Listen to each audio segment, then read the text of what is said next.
Acabamos de hablar con el secretario de Gobierno Luis Ernesto Gómez hoy a la expectativa, el debate que se va a tener en el Consejo de Bogotá para aprobar plan de rescate para los capitalinos. Son 1.7 billones de pesos. De esa suma, 1 billón estaría destinado al rescate de Transmilenio, que está en números rojos. Y otra parte la va a aportar el gobierno, una cofinanciación que se viene haciendo por parte del gobierno nacional, porque los sistemas articulados de transporte a nivel nacional están pasando por una difícil situación. No solamente es Transmilenio en Bogotá, estamos hablando del mío en Cali, estamos hablando de Transcaribe en Cartagena y Transmetro en Barranquilla. Ministra de Transporte, Ángela María Orozco, un placer, bienvenida a Redman Noticias. Buenos días, Jenner, buenos días para todos tus televidentes. Gracias por esta invitación. Claro que sí, vamos a hablar entonces de estos sistemas articulados desde el gobierno nacional. ¿Cuáles son las ayudas, la cooperación para poder salvar estos sistemas articulados que están en crisis? Pues mire, lo primero es decir que en el proyecto de reforma de inversión social que fue presentado al Congreso de la República y después de un gran consenso que lideró el señor ministro de Hacienda, hay un artículo que establece la posibilidad de cofinanciar hasta el 50% del déficit operacional de los sistemas de transporte masivo. Esto derivado obviamente de las restricciones que hubo para la capacidad de operación de los sistemas derivado de la pandemia y que sigue de alguna manera con ciertas limitaciones en aquellas ciudades que tienen una ocupación que va de 85% o más de UCIs. Pero igualmente, el año pasado el Gobierno Nacional, mediante el decreto 575, permitió que recursos que hubieran en los convenios de cofinanciación que hubiesen firmado la Nación con las distintas ciudades donde están los sistemas de transporte masivo, se destinaran para financiar el déficit de operación. ¿Por qué? Porque por ley, realmente la Nación lo que cofinancia es la construcción de los sistemas y gracias a nuestro Plan Nacional de Desarrollo, también el material rodante, es decir, los buses, o pues lo que es el material rodante de los sistemas de transporte. E igualmente trabajamos con Findeter para otorgar una línea de crédito a las alcaldías en unas condiciones muy favorables que tomó en su momento solo la ciudad de Barranquilla, hasta con 10 años de plazo y hasta 3 años de gracia, precisamente para financiar y cofinanciar y paliar el déficit operacional de los sistemas derivados del COVID. Creo que es fundamental hacer esto. El sistema de transporte masivo, el sistema de transporte público masivo, es un servicio público esencial, es un servicio público que cada día es más necesario, no solo para el bienestar de la comunidad, porque reduce tiempos de desplazamiento, porque le garantiza a la gente que puede tener más tiempo libre precisamente por la reducción de tiempos de desplazamiento para llegar a su trabajo, para ir a estudiar, precisamente para ir al médico. Y le garantiza también que regresa y tiene más tiempo para estar con su familia y no lo que sucedía antes de que los sistemas se implementaran, sino que también son fundamentales para el bienestar, la calidad del aire, sobre todo en este momento donde están asumiendo el reto de la transición energética y donde fundamentalmente en Bogotá, pero también en otras ciudades del país, se está adquiriendo flota eléctrica o flota gas dependiendo de la ciudad y que son fundamentales no solo para disminuir los gases de efecto invernadero, sino también para reducir la emisión de material particulado en las ciudades y mejorar la calidad del aire en las mismas. Claro. Ministra, expliquemos un poco más esa cofinanciación de hasta un 50%. ¿En qué se puede cofinanciar y en qué no cofinancia el gobierno? No, lo que estamos haciendo en virtud de la reforma social es permitir la cofinanciación de hasta el 50% del déficit operacional, es decir, la operación del sistema. Por ley, esto es algo excepcional, es derivado del COVID específicamente, porque por ley, la ley que nos permite como nación financiar los sistemas de transporte público de las ciudades en una proporción que va 70-30, es decir, la nación aporta el 70 hasta el 70% y las ciudades hasta el 30%. Esa ley, que además está incorporada toda en nuestro Plan Nacional de Desarrollo, permite financiar fundamentalmente la construcción de los sistemas y el material rodante, no la operación. La operación es responsabilidad exclusiva de las ciudades y de los entes gestores. Eso es lo que es tradicional y así es en la mayor parte del mundo, la verdad. La operación de los sistemas de transporte masivo en el mundo son responsabilidad de los alcaldes, son responsabilidad de las ciudades.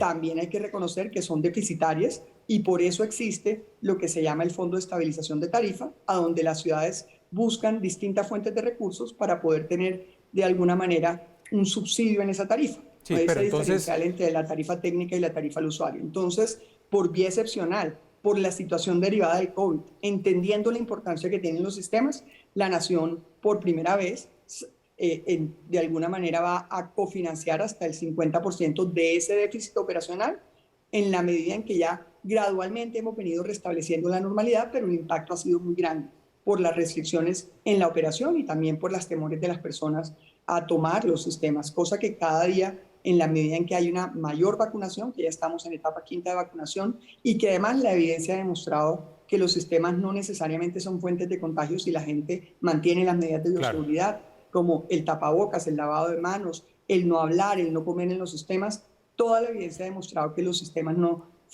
han sido fundamentalmente las fuentes de contagio del COVID, no solo en Colombia, sino en el mundo. Hecha entonces la aclaración, el gobierno cofinanciaría hasta el 50% de ese déficit operacional de forma excepcional. Eso es lo que hay que aclarar. En el caso de Bogotá, ministra, ¿cuál es el llamado entonces al Consejo? Hoy se hace el debate de este proyecto de rescate, son 1.7 billones de pesos, 1 billón iría para Transmilenio, el déficit es de 2 billones largos, el gobierno cofinanciaría entonces 1 billón, ¿cierto? Algunos dicen, ¿por qué? ¿Por qué vamos a ayudar a Transmilenio? Usted ya nos hacía la importancia de los sistemas articulados de transporte, no solamente en Bogotá. Lo primero es decir que el gobierno cofinanciaría hasta el 50% del déficit operacional de los 7 sistemas de transporte masivo. Es decir, no hay un monto específico, depende obviamente de la aprobación y de la cantidad de recursos que se recauden con la reforma social. Entonces, eso es lo primero. Lo segundo, ¿por qué? Nadie supondría que usted como ciudadano no tenga agua o no tenga luz en su casa. Ese ha sido el gran reto, lograr la cobertura universal en todo el país, sobre todo en las zonas rurales, pero en las principales capitales siempre existe agua y luz. Hagan de cuenta, ese es el transporte. El transporte es un servicio público esencial que es tan esencial que todas las ciudades que han adoptado los sistemas de transporte masivo no solamente lo han financiado, sino que han subsidiado de distintas formas la tarifa al usuario, sea en el caso de Bogotá lo han hecho con recursos de su presupuesto ordinario. En el caso de otras ciudades lo han hecho buscando otras fuentes de financiación, como por ejemplo cobrando tasas de congestión en los parqueaderos cuando se parquea en las calles o cobrando un porcentaje de la tarifa del transporte público colectivo tradicional destinándolo a ese fondo de estabilización de tarifa que permite de alguna manera alivianar la tarifa para que el sistema pues sea de gran utilización y de gran cobertura. Claro. Entonces, la razón de ser es porque ese es un servicio público esencial que es el que permite que la gente se desplace, es el que permite que el común de la gente, y es el sistema más democrático que existe, porque toma el transporte público y cada día es más claro en el caso de Bogotá, todo el mundo y todos los estratos, y como dijo en su momento la alcaldesa lo ha dicho, fundamentalmente en Bogotá la mayoría son estratos 1, 2 y 3 y estrato 4 en gran parte. Bogotá es una de las ciudades donde todo tipo de estratos utiliza el sistema, pero mayormente y en mayor proporción ese que le he mencionado, tal como lo ha dicho la alcaldesa en las distintas alocuciones que ha hecho. Pero este es un servicio público esencial, es un servicio que además, con las limitaciones que tenga, va a ser complementado con la primera línea del metro, que ya está en etapa de construcción, de preconstrucción, como saben, y que de alguna manera se va a integrar al sistema para tener una mayor cobertura y tener un mejor servicio para todos los bogotanos. Claro. E igualmente hemos venido trabajando en la estructuración y con todo el reto y el compromiso de lograr dejar cofinanciado la segunda línea del metro de Bogotá. Todo para integrarse al sistema, porque son insuficientes el uno o el otro, se necesitan todos, se necesita el multimodalismo en el transporte en la ciudad. Claro. Ministra, finalmente, acabamos de entrevistar al secretario de Gobierno, Luis Ernesto Gómez, y refiriéndose a este debate que se hará hoy en el Consejo, pues dice que hay algunos concejales de izquierda que prefieren que en Transmilenio en septiembre se apague y deje de funcionar. ¿Cuál es su mensaje para el Consejo hoy?